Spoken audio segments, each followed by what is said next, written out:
안녕하세요. 권정TV의 권중광입니다. 오늘은 6월 13일 목요일입니다. 목요일 오후 방송을 시작하겠습니다. 요즘에 뉴스에 보면 전 법무부 장관이면서 법무부 장관 때 구속시킨 게 하나도 없는 한동훈 국민의힘 비상대책위원장, 정치 경험도 아무것도 없는 사람이 야당, 강한 야당한테 어떻게 대하려고 비상대책에 들어왔다가 요즘에 이재명 대통령직 상실이라는 그런 걸 가지고 꺼내가지고 한동훈 전 비상대책위원장이 말한 것에 대해서 나경원 의원이 조목조목 거기에 대해서 반론을 제기했습니다. 나경원 의원 참 정치 경험도 많고 훌륭하죠. 똑똑합니다. 여하튼지 나경원 의원이 이런 말을 하게끔 된 것도 이게 문제예요. 한동훈 전 비상대책위원장이 이재명 대통령직 같은 거 그런 걸 왜 지금 끌어냅니까? 여러분 그 지금 가당치나 합니까? 아니 지금 앞으로 대통령 임기가 3년이 남았고 아니 그리고 지금 현재 그 안에 지방선거도 있고 그런데 말이죠. 할 말이 그렇게 없어서 한동훈 전 위원장은 그 이재명 대통령직이 되면은 당선되면 이렇게 해서 상실한다 뭐 이런 식으로 그런 얘기를 왜 끌어내냐 이런 얘기예요. 이것이 정치 경험 없는 사람들의 말 실수 아닙니까 이게. 그래도 당대표 나온다 그러는데요. 뭐 당대표가 되는지 안 되는지 두고 봐야겠습니다만 저는요 이런 사람들 대형 당대표 들어와가지고 야당 못 이깁니다. 야당을 이기려면요 옛날 그 꼬마미장 때 그 김영삼 대통령, 김대중 전 대통령 그 사람들이 야당 총재할 적에 그쪽에 얼마나 그 사람들이 그 정치 구단이라 해가지고 얼마나 지금 현재 나라를 흔들어 그렇게 했습니까 이게. 근데 한동훈 비상대책위원장은요 법을 다루는 일 같은 거 이런 거는 모르겠어요. 근데 그것도 장관을 법무부 장관을 시켰는데 범죄 의혹이 많은 사람들 한 명도 잡아놓지를 못했어요. 옛날에 전에 박근혜 대통령 잡아놓고 그 뭐 적폐 수사한다고 그 많은 사람들 갖다가 국민의힘에 그때 새누리당이죠. 이런 사람들 잡아놓고 뭐 이명박 대통령 들어간 거 아닙니까? 그런 일을 한 사람이 그런 일 잘 좀 하라고 법무장을 시켰는데 그때 법무장 때 한 명도 잡아놓지 못했어요. 오히려 그 보수 세력에 있는 그 집회 시위하고 뭐하는 사람들 갖다 그러는 사람들 갖다 잡아놓은 거는 몇 명 잡아놓은 걸 제가 봤습니다. 기억합니다만 나경원 의원의 말이 전 상당히 마음에 와닿아서 오늘은 거기에 대한 방송을 해드리겠습니다. 나경원 의원 한동훈의 반론 이재명 대통령직 상실은 허망한 기대다 이렇게 얘기했어요. 한동훈 전 비상대책위원장이 헌법 84조를 갖다 들먹거리면서 얘기했습니다. 이재명 집권 시 법관 탄압하고 정치 판사로 채울 것, 거리는 무법천지 민노총이 중개할 것, 밥치의 잔혹사가 될 것이다. 나경원 의원 나경원 의원이 참 그 가끔씩 말을 갖다가 왔다 갔다 해가지고 우리 보수 세력에 있는 사람들이 참 갈피를 못 잡는 그런 경우도 있는데요. 이 나경원 장관이 정치 경험도 많고 말이죠. 참 똑똑하고 다한데 저는 뭐 선거운동도 가서 해본 적이 있어서 좀 알지요. 근데 그런데 이번에 그 앞으로 좀 대권에 거기에 나갈 수 있는 그런 생각이 있고 당대표가 생각이 있다면 좀 옳은 말 더 많이 해야 됩니다. 그리고 야당과는 전사가 돼야 됩니다. 투사가 돼야 됩니다. 아니 뭐 거대 야당이라고 해서 아예 포기하면 됩니까? 국회에 시켰으면 밥값을 해야지. 국민의힘 의원들 보면요, 전부 다 아주 온실에 자란 사람들 같아요. 그냥 뭐 비실비실해 가지고 말이죠. 정말 답답한 쪽이 많아요.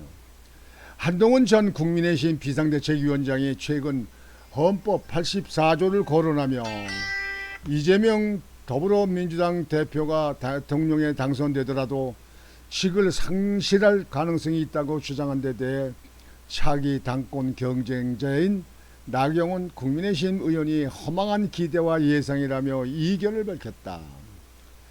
나경원 의원은 10일 자신의 SNS를 통해 결코 현실이 돼서는 안 되겠지만 정말 만에 하나 이재명 대표가 대통령이 되더라도 이미 진행 중인 재판에서 집행유예만 확정되어도 대통령직을 상실할 것이라는 이야기가 있다며 그것은 어디까지나 법치와 상식, 사법부 독립이 살아있는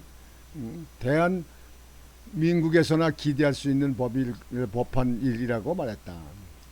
그러면서 이 대표와 이재명의 민주당이 보여주는 행각을 보면 그 기대와 예상은 허망하다며 민주당은 이미 영장 판사까지 골라서 지정하겠다는 특검법을 제출하고 노골적으로 사법부를 완전히 발밑에 꿀리려 하고 있다고 지적했다.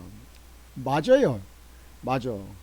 그냥 거대 야당이 돼가지고 192석이나 된다고 해가지고 말이죠. 그냥 뭐 특검법 무슨 법 뭐법 하지 그냥 마음대로 합니다. 그러는데 재판부까지 그냥 완전히 끌려가지고 입법부 독재를 하려고 하는 그런 것은 아닌가 하는 생각이 듭니다. 민주당은 법원이 대북 송금 혐의로 이화영 전 경기도 부지사에게 1심서 중형을 선고하자 수사검사에 대한 특검 수사와 탄핵 소추는 물론 판검사법 왜곡죄 판사검사도 다 그걸 입법부에서 다룬다는 거예요. 그런 법을 만든다는 거 아닙니까? 이게 뭡니까? 완전히 입법도 독재가 되려고 그러는 거지. 민주당 지도부 일각에선 법원의 판결을 믿을 수 없다며 판사 선출론까지 제기하는 상황이다. 판사들이 제대로 못하고 정치에 눈치 보고 하다 보니까 이제 국회에서 판사들을 아주 그냥 우지좌지하려고 마음대로 흔들어 보려고 하는 것 같은가. 그런 감이 안 됩니까? 나경원 의원은 이재명의 민주당이 집권까지 하게 되면 수단과 방법을 가리지 않고 권력의 고개에 조아리지 않는 소신 법관을 탄압하고 찍어내기 시작할 것이라며 검찰, 공수처 그것으로도 모자라면 특검 거기에 국정조사에 탄핵 소추로 집요하게 괴롭히고 굴복시킬 것이 뻔하다고 주장했다. 그는 이재명의 민주당이 법원 조직법까지 손대서 대법관을 대폭 늘리고 대법원을 정치 판사들로 가득 채워 최종 심을 모조리 비틀어버릴 가능성을 배제할 수 없다고도 전망했다. 그러면서 도심과 거리는 이재명 무죄, 판사 탄핵을 외치는 폭력 시위꾼으로 무법천지가 될 것이라며 민노총이 장악한 선동 언론까지 가세해 24시간 가짜 뉴스를 생중계할 것이라고 내다봤다. 아울러 이것이 이 대표 이재명의 민주당이 미리 보여주는 대한민국 법치 잔혹사의 예고편이라고도 강조했다. 앞서 한동훈 전 비상대책위원장은 대통령은 내란 또는 외환의 죄를 범한 경우를 제외하고는 재직 중 형사상의 소추를 받지 아니한다는 헌법 84조를 소환, 해석, 논쟁에 불을 붙인 바 있다. 헌법 84조에 따르면 이 대표가 대통령이 되더라도 기존의 형사재판은 그대로 진행되어야 하며 이 재판에서 집행유예 이상이 확정되면 대통령직을 상실할 수 있다는 게 한 전 위원장의 해석이다. 이 대표가 대권을 쥐게 되더라도 대북 송금 사건 등 각종 의혹과 관련한 지금의 재판이 계속될 것을 부각하며 이 대표의 불안정한 미래를 꼬집은 것으로 풀이된다. 나경원 의원의 판사 출신 아닙니까? 그리고 참 제가 아는 저기 나경원 의원은 참 똑똑합니다. 다음은 저 뭐 가끔씩 뭐 그 대통령 용산 대통령실을 흔드는 얘기 거기에 대해서 비판하는 얘기가 나와가지고 보수 측에 있는 사람들 갖다가 아주 그냥 혈압을 오르게 하는 경우가 있는데요. 앞으로 나경원 대통령이 큰 정치를 하려면 이제는 볼 것 없습니다. 국민의힘 의원들이 108명이 딸딸 뭉쳐서 그래서 민주당의 그 거대 야당의 독주를 힘으로 막아야 됩니다. YSDJ에 하는 정치 시대를 봐야 됩니다. 그들이 여소할 때는 어떻게 했는가 그런 것도 한번 살펴보고 22대 국회는 되는 것도 없고 뭐 된다 하더라도 뭐 일방 독주로 하는 거 아니겠습니까? 국민의힘은 뭐 거기에 대해서 무슨 위원장을 맡고 뭐 맡고 이게 중요한 게 아닙니다. 이제는 야당이 독주로 하는 걸 갖다가 그걸 투쟁으로 막아야 됩니다. 투쟁의 머리를 막는 것은 이제 머리를 써서 해야죠.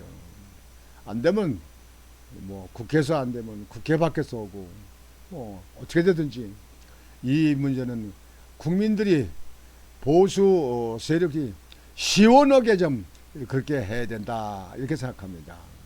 그저 벙어리 국회의원들 국민의힘 있는 사람들은 전부 다 그건 쓸모없는 사람들이에요.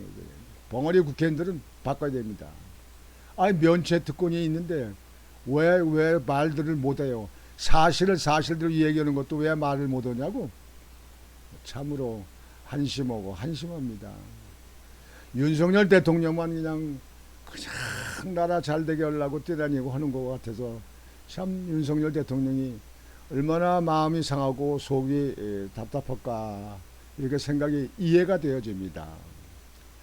그래서 한동훈 장관은 아까도 말씀드렸지만 이제 야당의 문제점이 있는 것 같다가 아주 그냥 팍팍 그냥 투사 역할을 해서 이렇게 하든지 아니면 그냥 괜한 말 갖다가 미리 앞으로 있을 것 같은 걸 갖다가 논하지 말고 그냥 조용히 입 다물고 있는 게 낫다 이렇게 생각합니다.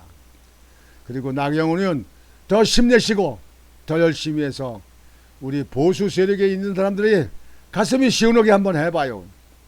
해보시라고 좀 한번 뭐 이것저것 딸 거 없습니다.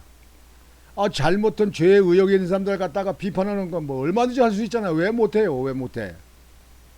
지금 현재 이 나라는 야당도 그냥 자기들 패거리 역시를 그냥 하지만요. 여당도 거기에 대해서 대항도 못하고 제대로 하는 게 없어요. 내부 총질 하는 사람들도 있지 말이에요. 내부 총질. 대통령 그냥 흔들고 뭐 대통령 부인 흔들고 말이에요. 그래놓고 그 문재인 대통령의 부인이었던 김정숙 씨에 대해서는 말도 못하고 말이지. 따지도 못하고 뭣도 못하고 이재명 부인 법화 문제 따지도 못하고 저기도 못하고 에이 그 답답한 인사더라. 아유 답답하다. 그래서 오늘은 나경원 의원의 SNS에 올린 글이 참 일리가 있다. 잘한다. 잘하신다. 이렇게 생각해서 거기에 대해서 여러분과 같이 공유하고자 방송을 해드렸습니다. 오늘 방송은 이것으로 마치겠습니다. 여러분 오늘도 편안한 밤이 되시기 바라겠습니다. 권중앙TV 권중앙이었습니다. 여러분 안녕히 계십시오.